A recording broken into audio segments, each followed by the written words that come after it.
Adrián, un abrazo y gracias por tomar la comunicación esta mañana. Buenos días y bienvenido. ¿Qué sucede en Sinaloa esta mañana? ¿Qué tal, Carmen? Muchas gracias por tus palabras. Bueno, ¿qué sucede? Que no es jueves, pero hoy nos amanecimos con violencia en Culiacán. Tuvimos desde la madrugada reportes de balaceras en el sector de la Campiña, Las Quintas, la colonia Miguel Hidalgo y Las Vegas. Y bueno, más ya que amaneció, pudimos confirmar, de acuerdo con las versiones de la Secretaría de Seguridad Pública, que hubo un enfrentamiento al parecer entre civiles, luego participó el ejército, hay 2 militares heridos y al menos 2 vehículos abandonados, blindados, que fueron atacados y que quedaron allí, sobre todo por el Boulevard Madero, que es un bulevar muy importante en la zona de Culiacán. Y bueno, ese es el primer hecho que tuvimos en la mañana. La Secretaría de Seguridad Pública decidió suspender las clases en esa zona. La Universidad Autónoma de Sinaloa suspendió las clases en toda la ciudad, aun cuando no había todavía reportes de otras zonas. El gobernador informó que ya estaba focalizada y controlada el perímetro, digamos, donde sucedió esto. Sin embargo, empezaron a circular muchos videos en redes sociales, como este que estás pasando del camión, que ya pues se volvió terriblemente viral. Muchísimos audios también que son muy difíciles de validar sobre pues digamos el inicio o el arranque de la guerra entre los chapitos y los mayos, o la mayiza como se le conoce en redes sociales, una guerra que tristemente pues llevamos todos esperando desde el 25 de julio pasado, cuando pues Joaquín Guzmán y el Mayo Zambada fueron capturados en Estados Unidos. Eso es en un primer momento, ¿no? Y en un segundo momento, a pesar de que las autoridades pues han insistido en que fue solamente en esa zona, también circularon videos de enfrentamientos. Tú estás pasando uno por allí, de la zona sur, de la salida sur por la carretera libre, la México 15 de Culiacán a Mazatlán, en un conocido club de albercas allí que se llama el Splash. Y bueno, ya corroboramos que allí hubo otro enfrentamiento, hay al menos una persona herida, no sabemos si ya falleció, al parecer llegaron sus familiares por él, y hay otros 3 vehículos atacados y abandonados, lo cual dice, pues bueno, que sí se están presentando. Sigue muchísimo rumor en redes sociales, siguen circulando muchísimos videos. Desafortunadamente, pues hemos intentado validar lo más posible, no es fácil acceder, hay muchísima presencia de Guardia Nacional, del Ejército y de la Policía Estatal, y bueno, estamos llegando a donde podemos para validar antes de publicar sin saber qué está pasando.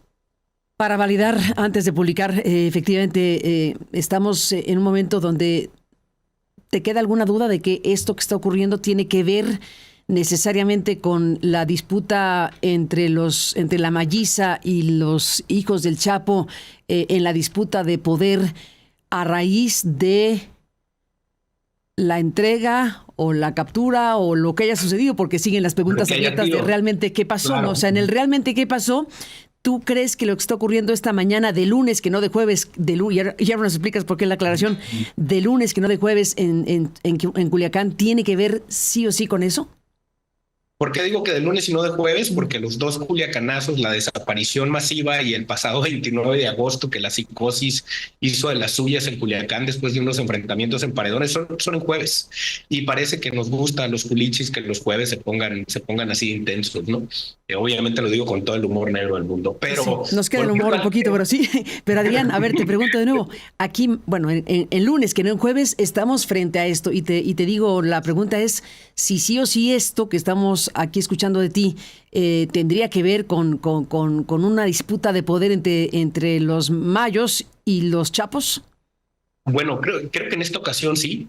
¿Por qué? Pues básicamente por las dos zonas donde sucede. Lo primero es esta zona de Quintas, Las Vegas, Colonia Miguel Hidalgo, es pues secreto a voces que es una zona controlada mayoritariamente por los chapos, por la chapiza, y bueno, la zona sureste, digamos, de Culiacán, que es rumbo a El Salado, rumbo a Tacuichamona, rumbo a toda esa zona, pues es históricamente una zona de los mayos, ¿no? Que es donde pues también siempre se ha pensado que estuvo durante mucho tiempo Ismael el Mayo Zambada y de donde es originario. Entonces, pues sí, además por el despliegue, por el tamaño de los convoys que estamos viendo en los videos, por el poder de fuego que estamos viendo, o sea, vehículos grandes, bien blindados, atacados, fuertemente atacados. pues esto sí parece apuntar más, no solamente, digamos, a un topón ocasional o a un operativo, sino más bien a una retaliación entre grupos, que serían estos dos grupos, ¿no? Circula también, obviamente, muchísimos rumores sobre cómo las facciones se están aliando. Esto no lo vamos a saber hasta que podamos ir validando o tengamos mayores testimonios, pero lo cierto es que sí estamos viendo mucha más propaganda, y digo propaganda porque esto también lo vimos en los últimos culiacanazos, sobre todo en el segundo, todo un despliegue de videos de exhibición de fuerza de las diferentes facciones en aquel momento de la chapiza, pues para enseñar el tamaño del poder de fuego que tienen. Y ahora lo que estamos viendo es otra vez estos audios, ¿no? Que circulan mucho, donde dicen, pues vamos contra esto, vamos a hacer esto, va a ser así, cuídense, resguárdense, etcétera. No, eso es algo que está allí, que es como una estrategia de comunicación del crimen organizado, pero que obviamente a la ciudadanía en general le agrega pues muchísima zozobra, muchísima incertidumbre. A pesar de que la Secretaría de Seguridad Pública solo suspendió las clases en la campiña, pues lo cierto es que muchos colegios, muchas escuelas decidieron no salir, no, también suspender clases, las rutas de camiones se redujeron también muchísimo, el centro de Culiacán, que es donde estamos nosotros, está pues otra vez prácticamente desierto, ¿no? Entonces, otra vez, el miedo está ahí. El miedo está ahí y no es para menos.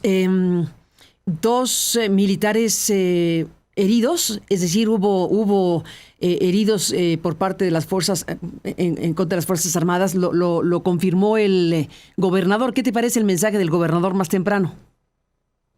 Bueno, yo creo que al gobernador, como a todos nosotros, le pasa lo de siempre, ¿no? Que sale a informar un hecho sin tener toda la información y sobre todo a informar un hecho pues que no es aislado en el espacio y en el tiempo, ¿no? Al parecer esta persecución se extendió de esa zona a la zona sur o se dio un enfrentamiento entre otros grupos en esa zona y entonces ¿qué pasa? Pues que nunca tienes la información completa. Lo que es un hecho es que no puedes salir a minimizar el asunto. Creo que ahorita más vale exagerar la precaución, informar lo más rápido posible y también decirle a la ciudadanía qué sí se sabe y qué no se sabe y no dar por zanjados los hechos de tajo, ¿no? Salir a decir que ya está completamente controlado cuando todavía tienes el reporte acá en el sur, pues evidentemente no ayuda.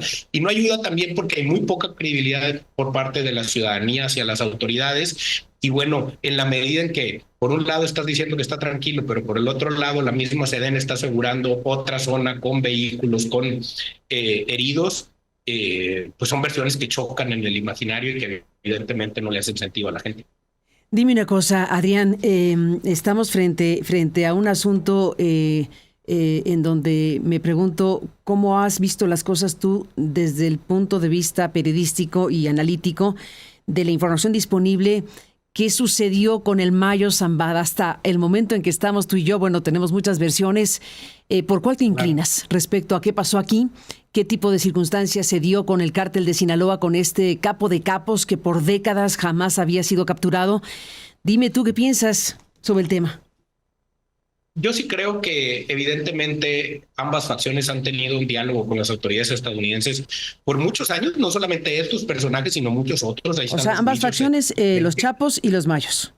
Y los mayos, claro. O sea, el diálogo, que no necesariamente tiene que ser un diálogo formal, sino, digamos, este intercambio de información con las autoridades norteamericanas, para muchas razones, sobre todo los que son detenidos y extraditados, pues siempre sabemos, ¿no? No basta leer las transcripciones de los juicios para saber que está ahí. Lo que sí creo es que tal vez ese día el Mayo no pensaba entregarse, tal vez lo venía platicando.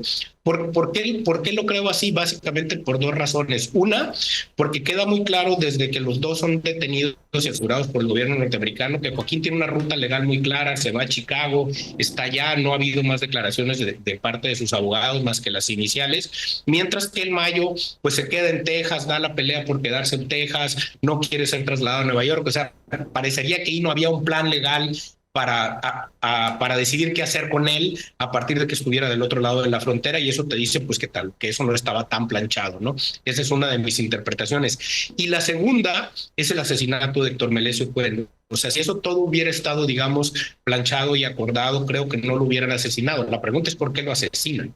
¿Qué se rompe allí para que Héctor Melesio Cuen, un personaje tan relevante para Sinaloa, a lo mejor no tanto para el resto de México, pero para Sinaloa en específico, político, el cacique de la universidad, un hombre que llevaba muchos años vigente en la política y que ahora sabemos por la misma Carta del Mayo, pues que era su amigo de muchos años, lo cual pues revuelve muchísimo las cosas de su asesinato, del rol en la universidad, en confrontación con el gobernador Rubén Rocha Moya. Ujú. Entonces creo que algo bien importante ahí es por qué lo asesinan, ¿no? Y luego todo el manoseo que ha habido con el caso de su asesinato, ¿no? El que pues casi es evidente como montaje de la gasolinera, la renuncia de la fiscal. O sea, hay demasiados elementos que complican eso. Entonces yo sí me inclino a pensar que hubo allí no necesariamente una traición como tal, sino pues una entrega, un secuestro o digamos una cosa mucho más forzada que evidentemente planeada, ¿no? Y la otra es esto, toda esta zozobra que hemos tenido después, toda la incertidumbre que hemos tenido después, creo que se debe precisamente a que no está claro, incluso para ambos bandos, qué va a pasar, ¿no? O sea, cuáles son los alcances de esto que vimos el 25 de julio. Ni más ni menos, pues te aprecio muchísimo, Adrián López, que estés aquí para comentar y para informarnos y compartirnos lo que está publicando ya, lo que está dando a conocer Noroeste, este medio que tú diriges, y te aprecio mucho por tu trabajo y por compartirlo esta mañana en este espacio de noticias. Seguiremos hablando, Adrián, si tú me lo permites, y seguiremos en contacto, pues especialmente en este lunes, porque el asunto no ha acabado, ciertamente, como dices. No, todavía no, vamos a seguir informando.